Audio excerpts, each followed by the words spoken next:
the impact of Cleveland in a second, but let's point out the other quarterback situations. As you noted, Ryan, Matt Ryan is now going to stay more than likely. I mean, almost certainly going to stay in Atlanta. They have a quarterback. Yeah, they agreed to restructure his deal to free up some cap space. They'll do that. They'll keep him. On for the next probably year or two. Draft somebody. Malik Willis, I think, is a pretty decent shot to be an Atlanta Falcon potentially because of you sit him behind Ryan and let him sort of work. And then you have various other teams that are going to have be impacted here. I think the Colts and the Seahawks come first to mind. The Seahawks are interesting because they probably cannot get Jimmy Garoppolo via trade. That's fine. I mean, look, dude, you can hate Jimmy Garoppolo all you want, but they don't have. They have Drew Lock right now. Let's back up first before you go to Jimmy Garoppolo. Are you even interested in Baker Mayfield if you're the Seahawks? Yes, because I don't think I can get Jimmy Garoppolo, and otherwise it's just Drew Lock. So that drives up the price that's good news for the Browns. Correct. The Browns should be able to get something decent for Baker Mayfield. I would think like a high second round pick. I don't hate that. But if you're the Browns, do you, and according to Charles Robinson, Baker has asked for Indianapolis. Yes. Do you grant him that? Or, we talked in the previous podcast about trading a team to one of your division rivals to in the same conference just to kill each other in that other division, or do you just want him out of the conference altogether? For Baker or Jimmy? Baker. No, I don't think you're that worried about it. I think you could. I mean, I will say that I think it depends on who gives you the best asset back. But certainly the Colts with Baker could be a playoff caliber. Colts don't team. have a first round pick if we get that high, by the way. It's true. I don't think it'll be a first round pick. But so I don't think I'm. If you're Cleveland, like the way you've been treating the Baker Mayfield situation. I mean, if you hate him enough to like be willing to ditch him, then you certainly you're not freaking out about like having to play him in the conference, right? Why are you making faces, Breech? Because the flip side of that is like there is Baker and the Browns are not on good terms. So this is a situation like the Falcons and Matt Ryan, where Matt Ryan might say, hey, if Watson had gone there and Matt Ryan says, hey, can you work a deal out with Indy? Where I think the Falcons would have called Indy in 3 seconds and tried to work out a deal. Yeah. This has been ugly with the Browns and with Baker. And it feels like the Browns are just going to do, hey, whoever offers us the most compensation, that's where we're shipping you off to. Sorry, Baker.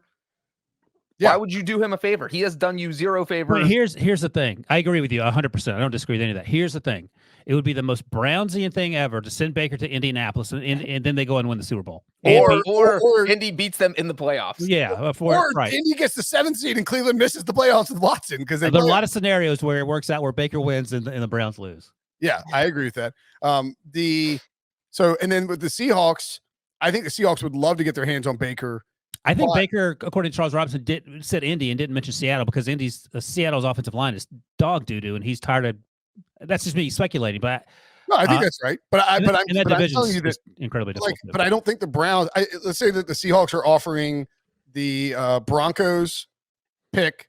The Broncos 40 or 41, I think. They've got 40 and 41. Right. Let's say they're offering the Seahawks the Browns 40 or 40 the 40th overall pick. And Indy is offering. I think they're the 44th, maybe. Okay, yeah. I mean, if that's me and I'm the Browns, I'm sending him to Seattle for the better pick out of. They have the 42nd pick. So it's 40, 41, and 42. Well, but that's where it gets interesting. Is like could you pry an additional draft pick out of Chris Ballard for Baker? And that would be the Carson Wentz pick, the 42nd pick, which would be even more hysterical. God, that's crazy. And remember, the Browns passed on Carson Wentz too and got killed for that because they were the trading partner for the Eagles for Carson Wentz. What a weird. But the other part of this is if the Browns do say, "Hey Baker, we're trading you to Carolina or Seattle or some team you don't want to play for," is that Baker can just say, "Well, tell that team I'm not signing a new deal. I only have 1 year left of my contract," and then he can go do whatever he wants after that because I doubt the team's going to franchise tag him following the 2022 season. So if Mayfield does get shipped off somewhere he doesn't want to go, he's only got to survive there for 1 year. For sure. I mean, that is definitely a consideration, especially with Carolina. If Baker doesn't want to be, what? Send him to Carolina? Is that what you're saying? Yeah, you just send him it's like instead my word. I mean, you send him to Carolina where he's just with Sam Darnold. Carolina's just got multiple 2018 quarterbacks from the first round. The first and second, they would have the first and second overall pick in the 2018 draft. What if I told you weeks after the 2017 draft? 2018, excuse me. Yeah. No, but Deshaun and Trubisky and Patrick were 2017, right? Yes.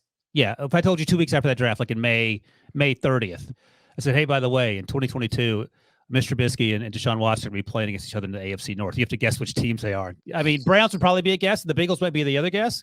At no point would it be the Steelers. Yeah, that's right. But yeah, I mean, that just shows you how quickly things can devolve in Mr. Trubisky's case and obviously off field for Deshaun Watson.